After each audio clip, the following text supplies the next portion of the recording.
The year is 1980, and bodybuilding is on the rise, all thanks to this man. And would you welcome, please, Arnold Schwarzenegger. No, I'm not married. Why? And I thought that by promoting it, by taking off my shirt and flexing, would get the wrong message across, because I did not want to show people how to get a Mr. Universe physique, but I wanted just to show the average person how to get in shape. Just 5 years ago, Arnold won his 6th Mr. Olympia title for 6 consecutive years. Mr. Arnold Schwarzenegger. And the winner, the challenger, coming into this competition. What a big day for this youngster from Austria, Arnold Schwarzenegger. Arnold Schwarzenegger wins his 2nd Mr. Olympia, but he wins it unopposed with nobody competing against him.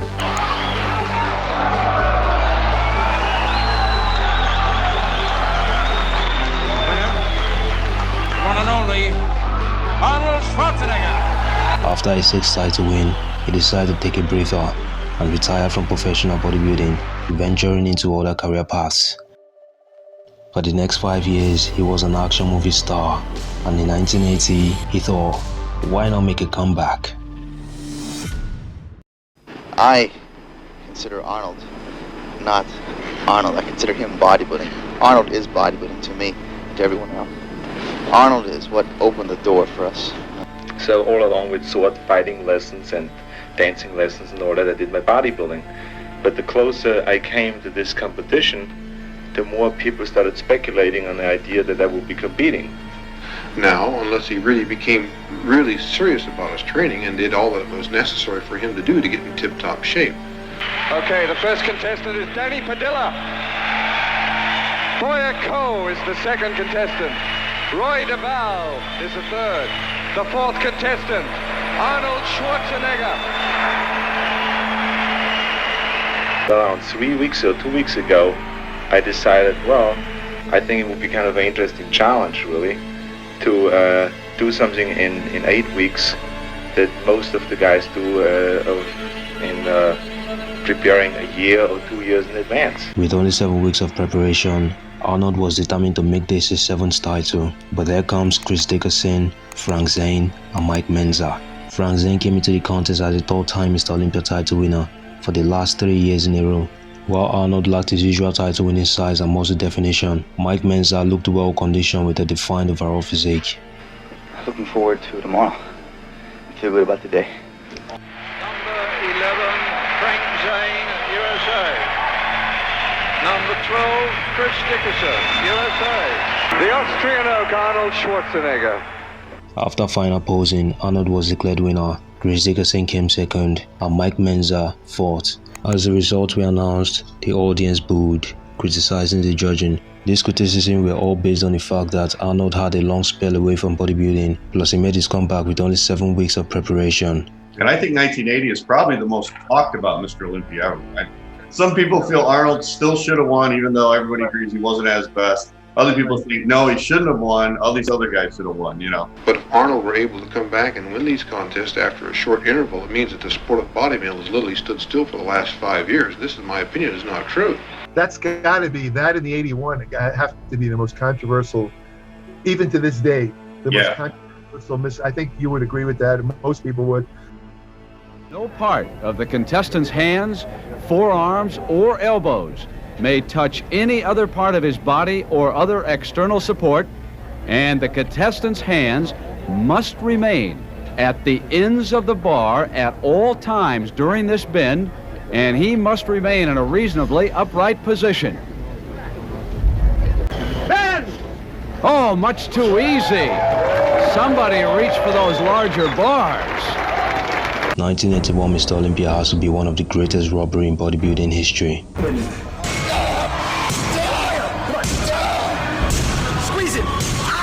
This is Tom, the Quadfather Platz, an American bodybuilder famously known for his leg development, particularly his quads. I would never get relaxed. When I endeavor to go down on the squat, I get my whole body tight, my head, my nose, my ears, my ankles, my feet, my toes, the bottom of your feet, your back, your shoulder, everything's gotta be tight. Nothing can be loose. But there was one man who wanted to stand in his way, Franco Colombo. The last time Franco Colombo contested in a bodybuilding contest was in 1976, which was 5 years ago. That was when he won his first Mr. Olympia title. He left bodybuilding after the win to participate in the World's Strongest Man inaugural edition in 1977. Oh, even the growls sound strong in this competition, don't they? At the end of the event, he placed 5th and dislocated his left knee along the line while carrying a fridge on his back. For the time to beat. Franco moving quickly, and he's injured his left leg. Colombo is hurt. They're rushing to assist him. Young is coming on through the course. This injury kept him out of competition for years, and after a successful recovery, the first competition he had in mind was the Mr. Olympia. My commitment this whole year has been planned to show up in New York with more balance than I ever had, and I think I achieved that. Well, speaking of balance, the word on Tom Platz has always been greatest legs in bodybuilding.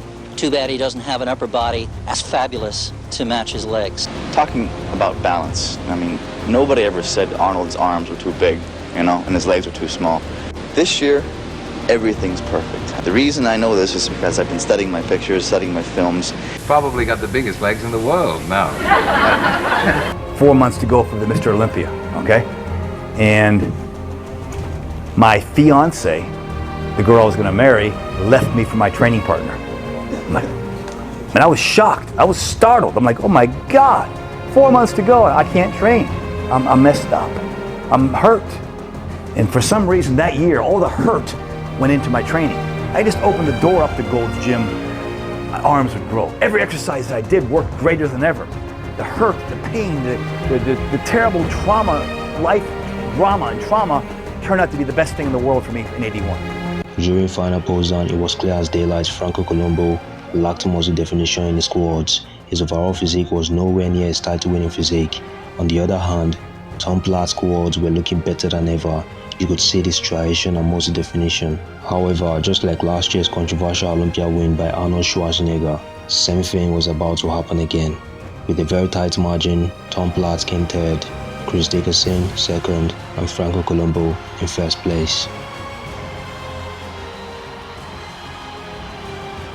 Mr. Olympia 1981 is Dr. Franco Colombo. When I was interviewed, immediately after taking third place, he put a microphone in my face and he said, Tom, what do you think about the Olympia? How do you think you should have done? Is third, what do you think about placing so low, third place? And I said, oh, first of all, I think Franco is a great champion, and Arnold is a great champion. I think tonight Franco should have placed a little lower, and I should have placed a little higher, but thank you very much. This is why bodybuilding is the most controversial sport ever. In football, a team wins when they score the highest number of goals. Same thing with basketball and tennis. In boxing, it's either you win by knockout or the judges decide. And in the UFC, a fighter wins by either knockout, submission, or a decision from the judges. But in bodybuilding, the case is different. It's all down to the judges to decide. There is very little you can do to increase your chances, apart from training and good diet prior to the competition. In this case, the judges can be biased. He was very popular in England. He spent a lot of time in England coming over there and doing guest posing and seminars. So he was a big inspiration and a big personality as well. He'd never won a Mr. Olympia, but he made his mark by being himself and having this best legs. You know, never seen legs like that before or afterwards. The contest took place at the Terrace Theater in Long Beach, California. Going into this year's Mr. Olympia contest, there were two favorites to look out for: Dorian Yates, 5-time Mr. Olympia title winner, and Nasser El-Sobati, aka The Professor. He had never won the contest before and was hoping to make this his first. On the flip side, Dorian Yates was dominating the contest for the last 5 years, winning it every single year, hoping to make this his 6th. But there was one problem. 6 weeks before the Mr. Olympia, I was hospitalized because I had bleeding on my stomach. So I was hospitalized for 3 days and had a blood transfusion. And this stomach bleeding was caused by some anti-inflammatory medicines that had been given to me by my doctor. So, you know, concerned about the steroids and everything. But it was actually a pain medication that was given for my shoulder back then. I kind of got over that but 3 weeks out I tore my tricep tendon pretty much totally off the bone, and really it was almost looking impossible for me to compete. But let's see what we can do, and don't make a yes or no decision until literally the last week. Dorian Yates looked okay, but not even close to his last year's physique, while the professor took everyone by surprise. Also, Marty looked very conditioned with an overall balanced physique, and arguably with better symmetry. And of course, if your body's under stress from a major injury, it starts to hold water, so your conditioning goes a little bit. But the judges had the final say. In second place, receiving a check from Steve Stern of Bodyonics Pinnacle, Nasser El Sanbate.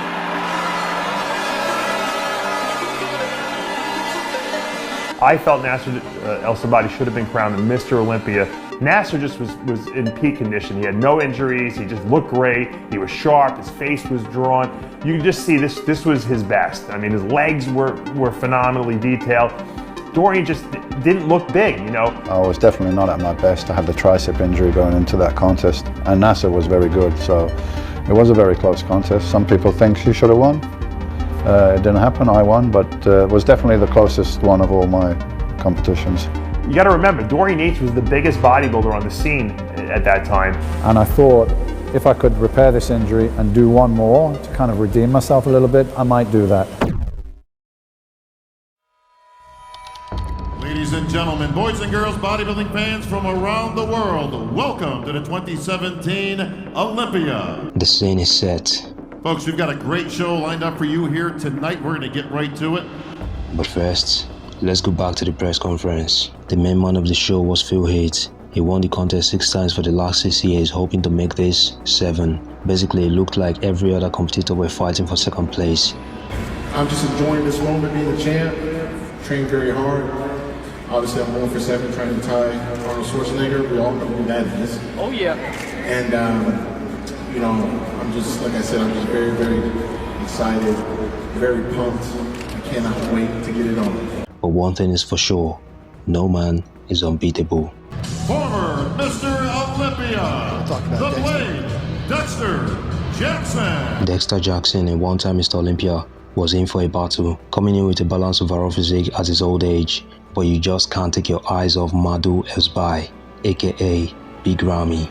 Is our chance to get a look at Mamdou Al-Baye. They call him Big Ramy, and he is big indeed. And Sean Ray, he has come here to Las Vegas this year, and let's not mince words, he means business. Absolutely. Meanwhile, for Heath, something looked off. He just wasn't at his best compared to previous years. He lacked body symmetry. I don't know where you pick apart Heath. You may talk about not having control over his stomach throughout his routine, but when you turn around to the rear, we're talking half the body. Look at the hamstrings, the glutes, the crevasses through the traps, and the deltoids. When he stands next to Big Ramy, Ramy's going to have an answer for that. And if he doesn't, Phil's walking off to number 7. But it was all down to Dwayne "The Rock" Johnson, the announcer of the 2017 Mr. Olympia. Ladies and gentlemen, it is my honor to introduce the greatest bodybuilder on the planet, the recipient of the 2017 iconic Sandow Trophy,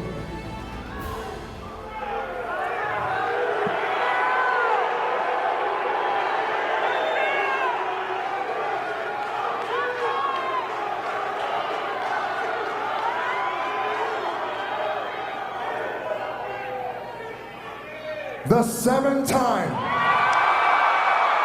Mr. Olympia, Phil the Gift Heath. As spoken from the mouth of Dwayne "The Rock" Johnson. Move over, Arnold Schwarzenegger. You've got company.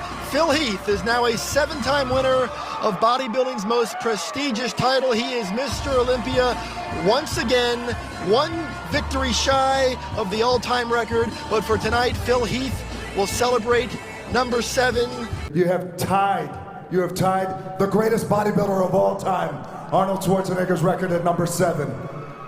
What's going through your mind? What's going through your heart? When I started bodybuilding on October 8th, 2002, I had no idea that I would be standing on this stage one day, winning the Mr. Olympia, let alone, you know, being 7-time champion. Few days after this win, he went for hernia surgery, where he found out it was actually intestinal strangulation, a deadly condition that kills, if not operated on quickly. In an article of The Sun, he said, "I battled strangle intestines and body dysmorphia to equal Arnold Schwarzenegger." This explains why he wasn't at his best during the contest, hence making the 2017 Mr. Olympia contest a bit controversial.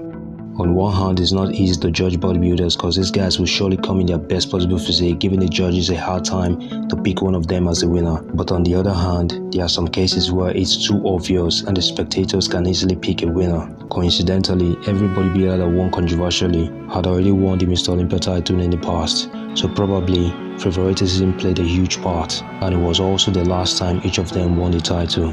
Arnold Schwarzenegger was a 6-time Mr. Olympia going to the 1980 contest, and his controversial win made it 7. Same year, he retired. Franco Colombo was a 1-time Mr. Olympia winner. His controversial win against Tom Platz was his 2nd. Same year after this win, he retired. Dorian Yates was a 5-time Mr. Olympia winner, and his win in 1997 made it 6 in 6 years in a row. Same year, he retired. It started to feel like there was not much joy there. It was like now I feel like it's starting to feel like I'm doing a job now. And I kind of told myself when it started to feel like that I would think about stopping. Phil Heath's win against Big Ram in 2017 made it 7 in 7 years in a row, and that was the last time he ever laid his hands on the title. He competed in 2018 where he came 2nd, and in 2020 he took 3rd place. Since then, he never competed ever again. Losing the 81 Olympia was the best thing that ever happened in my career. You know, and I didn't realize that until now, 35 years later.